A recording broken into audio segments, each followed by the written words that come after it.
Max, we've seen this with Jeff Bezos, obviously, too. What is it that Facebook needs to do, though, to stay competitive? Because that's one of the big concerns here, that it could run the risk of turning into a BlackBerry down the road if it doesn't really stay on top of things. I mean, this is a company that's willing to spend $19 billion to get a messaging app just in an effort to stay on top. Sure. I mean, I think part of the story here is that Facebook is trying to use its money, its value on the share markets right now to build a future. I think that part of what is a little bit frightening is they're not so sure the future is Facebook and it's social. It might be drones. It might be private messaging. That's a little bit frightening. It's a little eyes off the prize, even though they are doing quite well. On the other hand, there's a long history of making wild acquisitions, then working really hard to try to show the big boys that you can actually make money off of them. And I think Facebook might have done a little too well with Instagram, so they're getting awfully aggressive. On the other hand, as long as other folks in your space are doing similar things, you can hide behind them and be creative and crazy in exactly the way that Silicon Valley and Wall Street have decided it's okay to be crazy. Creative and crazy, and that kind of works in a way. Hey, Corey, we talk a lot about Microsoft, and one of the concerns there is that they just weren't creative and crazy enough. I mean, should investors be applauding this kind of action from a Mark Zuckerberg?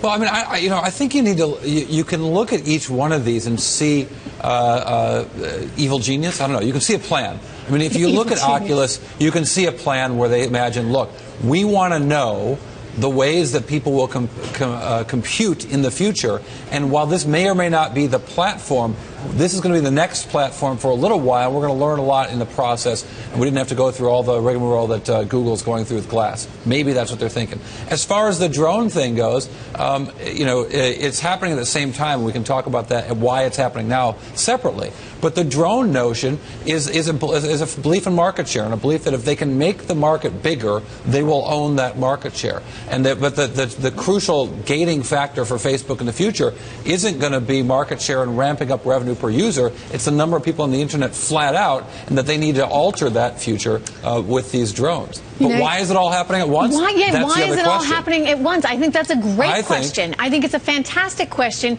and I do wonder, Corey, and I'll get your reaction first, and then we'll go to Charlie and Max. But how much is just the idea of easy money contributing to this, and the idea that this company needs to do something? Bingo. They're feeling pressure, right? They don't want to turn into a state company.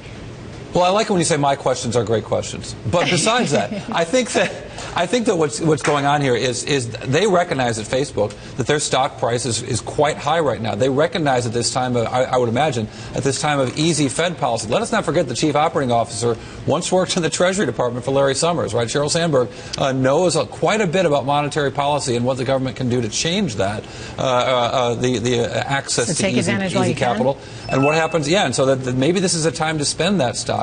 When you look at them doing it over and over and over again in a week or 2 weeks' time, using a lot of stock to take a different stake in the future, I think that they recognize that stock is better spent than their cash right now. Yeah, and we're also in a situation where we learn that Google, of course, is issuing Class C shares in order to also make additional acquisitions and retain ownership. So that suggests that we might see more acquisitions in the tech space.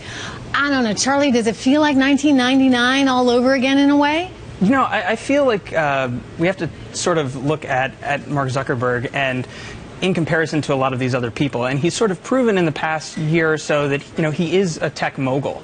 But, it's not good enough almost in Silicon Valley just to be a mogul now. Now you have to be a visionary. Now you need a Hyperloop. Right, now you need a contact lens that, helps track diabetes. You need to give internet to the next, 4 billion people. In other words, Jeff Bezos has helped set a whole new standard?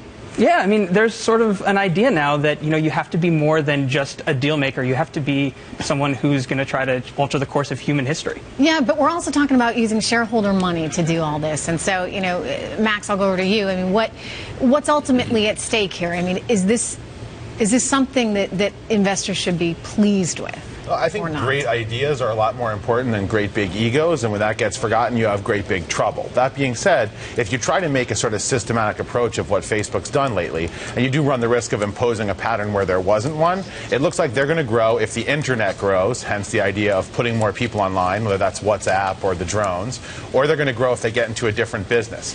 So one way to think about it is they have a future continuing to very successfully monetize what they did in the past, but to grow beyond that, to be one of the big boys of tech, like an Apple, like a Google, like an Amazon, they're going to need to go outside their comfort zone and figure out three things: how to not overpay, how to get into the right business, and how to stick it out and make money there. And we're 0 for 3 to see how they get there. I think they can, and they're doing great right now, but that's a very wide open question, and it raises the risk profile on this as an investment. Yeah, most definitely, especially when you're talking about valuations like $19 billion.